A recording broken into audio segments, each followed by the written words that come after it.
Hello there. Let's take a look at your markets news now. Mainland China and Hong Kong stocks edged lower today. This as investor sentiment was weighed down by fresh signs of Middle East tensions after U.S. President Donald Trump urged Iranians to evacuate Tehran. A Maybank analyst says the situation continues to be highly uncertain and that risks of escalation should not be ignored. The Bank of Japan kicked off monetary policy decisions among central banks this week. They left the short-term interest rates unchanged at 0.5%, and this was expected by analysts. The Shanghai Composite Index was down 0.19% lower, while the Hang Seng Index is also down by 0.13%, but the Japan's Nikkei Index up 0.54%.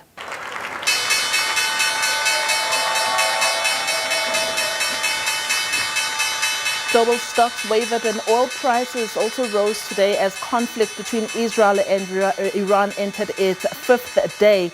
Wall Street closed higher yesterday and it is understood that Iran was seeking a Trump spotlight on the federal also turns on to the Federal Reserve. The U.S. Central Bank is expected to hold rates steady tomorrow, but the focus yet again will be on the path that Fed Chair Jerome Powell charts for future rate cuts as policymakers try to navigate Trump's tariff policies and their global impact. Traders are pricing in 2 cuts by the end of this year, but investors are also monitoring developments on trade deals with Trump's early July deadline on tariffs also fast approaching. Take a look at our local markets. The all-share index has slipped 0.5%. It's sitting at 94,823. And when we take a quick look at our currencies, US dollar down to the rand to the US dollar is down at 17 rands 83. It's also down against the euro at 20 rand 62. It's also down at 24 rand 17 to the pound. Let's take a quick look at the commodities as well. Gold is currently trading.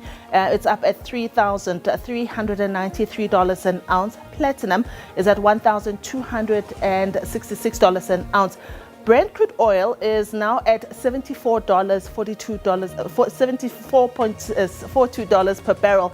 Those crude oil prices have been going up as much as 2.2%, bringing gains in the last week to around 11%. And that's one thing to kind of look out for. And as we speak to our analyst for today, who's James Turp, the head of fixed income investment at Sanlam Investments. We'll find out what his take on the escalating oil price and the impact that's going to be. Hi, James. Thank you so much for joining us. We see that Iran and Israel war has entered day 5. We're already seeing how crude oil prices are reacting to that. And how likely are we going to be able to see the impact on emerging economies and more specifically on us here in South Africa? Hi, Liabo. Thanks very much for having me. And it's been a difficult long weekend. Taking Monday off with this market going crazy was quite an undertaking to resist having a look. But you're quite right. That oil price is probably the key element that we're looking at to affect emerging markets at the moment. I mean, it's been up over 20% since the rumored interaction between Israel and Iran. And then, of course, once it happened, that price taking off. And as you say, it's up about just short of 2% today. We've got our inflation data out tomorrow, which is expected to benefit from what we've seen, lower fuel prices, stronger rand. So that's the alarming part now. Is that going to turn around in the months ahead? How is this war ultimately going to develop? And it's all about the oil price. You're quite right at the moment. There's many ways that it can go, it seems. Right. Let's also talk about the U.S. interest rates. We're expecting that tomorrow. It's another focal point. But the Trump administration, they want the Fed to slash rates immediately they say to avoid a recession. But there's also the fact that it seems like Trump doesn't have confidence in the Fed Chair Powell. But when central banks, James, are pressured like this, which way could the pendulum swing when you look at the head of state wanting this, but the central bank also has to keep straight to what monetary policy says? What's your reading of that? It's not the first time that this interaction's occurred, of course, during President Trump's first term. He had similar interactions with then Governor Jerome Powell on wanting rates lower. And some people even thought the last hike that Powell delivered at the end of their hiking cycle was almost done in the face of that pressure to spite it, because not just weeks after that, their outlook changed and the next move was down. So it's difficult to be a central banker when you've got the president breathing down your neck. And it's quite clear, as you say, which way President Trump wants interest rates to go. How will Jerome Powell respond? I mean, they're looking at, by the end of next year, being more than 1 full % lower as it stands. That's what the market's expecting.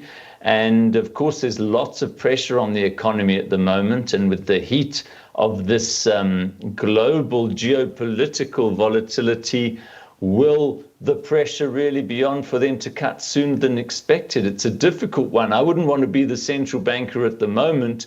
We've, at least in South Africa, we've seen strong autonomy from our Reserve Bank, which is something we can be proud of.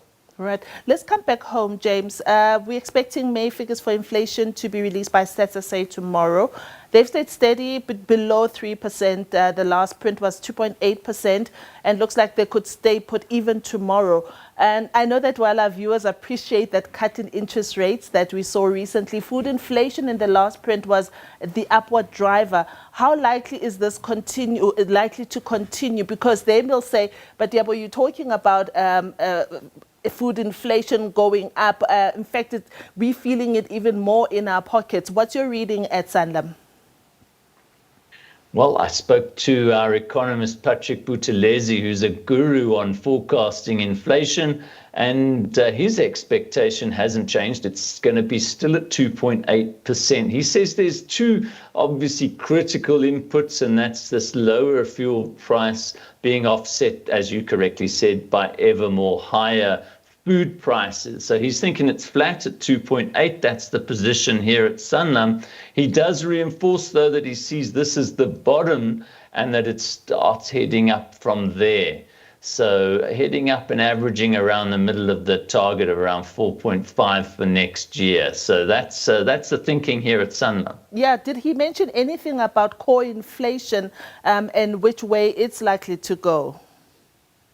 It looks like that one's going to tick a little bit higher at the moment to around 3.1%. Diabo. All right, before I let you go, what else is on your radar, particularly with regards to the currencies and the rand? How do you see it for this weekend? What could drive it?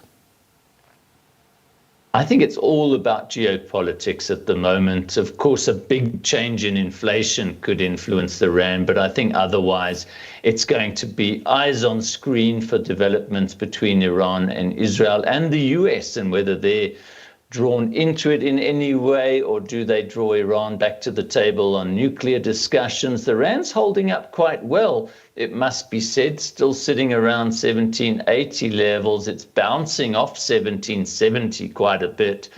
But if all goes well, the rand still should be set for a continuation of its strength. But with all of this uncertainty in the backdrop, we know the rand is a proxy for all risks. Yes. So I think that's why it's just sort of marking time where it is at the moment. But if all goes well, we should see it stable and stronger over the medium term. All right. James, thank you so much for your views. I've been speaking to James Turp. He is the head of fixed income investment at Sanlam Investments. He was our market commentator for today.